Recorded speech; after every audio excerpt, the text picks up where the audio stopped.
All right, so still talking about Washington's presidency. This is the second PowerPoint over his presidency, and today we're going to be looking at his foreign policy, so dealing with issues and challenges that he faced with other countries, not just what's going on in the United States. So while we're looking at this, the first thing we need to do is look at the historical context about what is going on beyond America. And so at this point in time, there's the French Revolution going on, and the French rebels have overthrown King Louis, the king, and there's just a lot going on there. There isn't a huge, clear movement. There isn't a clear leader who's leading this. It's kind of all over the place, more like anarchy, and so that's going to cause an issue. And it ultimately leads to a war between France and England. Now, Jefferson's supporters favored the French revolutionaries, and Hamilton's supporters favored the British and wanted to stay out of the war. Now, I go in a lot more detail about that when you look at the rise of political parties PowerPoint. So go ahead and moving on. So Jefferson and Hamilton both disagreed with how we should handle what's going on in France. And they're both cabinet members, right? And cabinet members are going to advise the president on what's going on. So what Hamilton does is he persuades Washington to kind of stay out of the war, and then Washington drafts what's called the Proclamation of Neutrality. Now, when I say neutrality, you think neutral, so not picking a side, not going one way or the other, but kind of just staying in the middle. Now, what we had to remember from the American Revolution is that we actually won independence with support from France. And it was the Battle of Saratoga that convinced the French to help us out, and the main leader of that was Marquis de Lafayette. And at the same time, Thomas Jefferson was over in France trying to get support on our behalf. So some French leaders thought that it was time for Americans to return the favor, because that would make sense. We got help from them, we got support, we got funding, and so now they need help. It is our turn to help them. But like I said, Hamilton persuaded Washington that it was totally European in nature, which means it has nothing to do with America.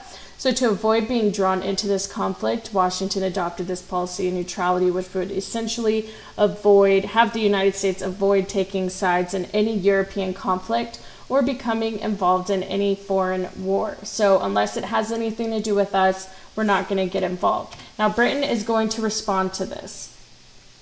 And Britain challenges Washington's desire for neutrality. So what they do is the British capture American ships that traded with the French, because even though we are not going to war, we're not fighting from one side or the other, we are still trading, right? Because we want to make money. So we're still trading, and we're trading with the French, and the British viewed that as still being involved in the war and helping the French out. So they did not like that. So they challenged that policy. And once they captured the American ships, they forced the American crews into the British Navy, and that was what would be known as impressment. So they had impressment going on. They kept forcing American crews into the British Navy, which is completely messed up, and that is going to get Americans very angry. So we're going to have a reaction to that, and we're going to have to figure out what Washington is going to do with that and how he's going to handle it.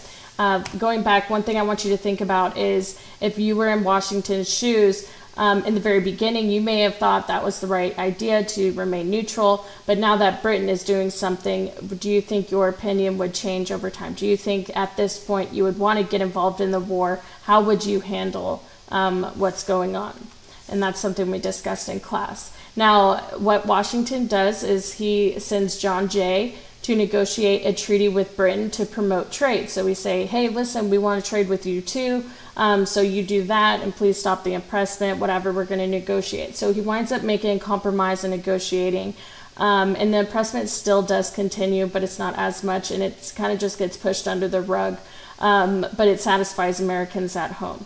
Now, another guy you need to know is Thomas Pinckney, and I swear I always say that wrong, but anyways, he negotiated a treaty with Spain, and it settled Americans' borders, which then gave us the right to ship goods along the Mississippi River. So you just need to know that is what two other foreign policy things that went on during Washington's presidency. And I mean, that was pretty much it, the big things that you need to know. Now, Washington steps down. And this is a huge shock for a lot of people because they loved Washington when he got elected. He received all the votes in the Electoral College. Everyone favored him. It wasn't a debate. I mean, Washington was our president. We loved him. And so he, after 2 terms, declined a 3rd term. And he did this for a couple reasons. He disliked the new political party rivalry, which I'll go into detail about that with the Rise of Political Party PowerPoint. But he didn't like what was going on.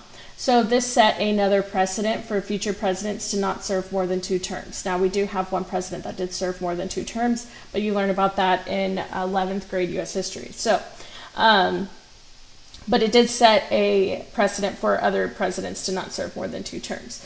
So Washington in 1796 delivers his farewell address. It was actually a published letter.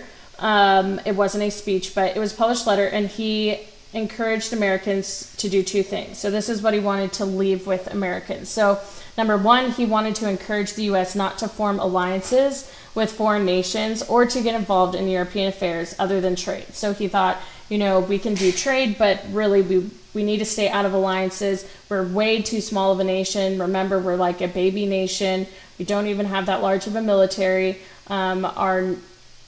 Our military is just extremely small. So we don't have the resources to go out and make these kinds of alliances. And he wanted to just really focus on the United States.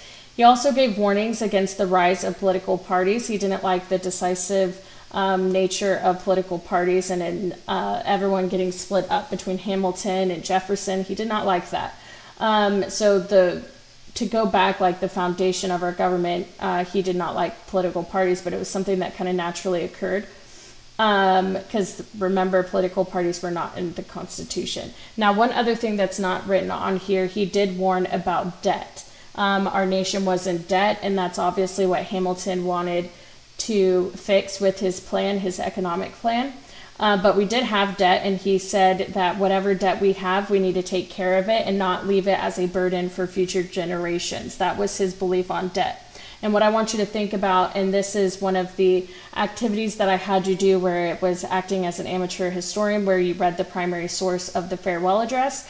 I want you to think about, so his warnings that he gave, do we still face any of those problems? And one of them, yes, we do face them. It is mostly debt. And I apologize that my dog is barking because she's annoying. And then lastly, the contributions of Washington. So these are the things you need to know that associate with Washington. So his inauguration, being the first president, setting up the first cabinet, only serving 2 terms, the Judiciary Act, his farewell address, how he promoted compromise and established precedents. So those are the things that you need to know about Washington. So that sums up our notes over Washington, and next we're going to go over the rise of political parties and then John Adams, and then that will finish up our unit before you take your test. And once again, if you have any questions, please come to tutorials to get that fixed before you take your test.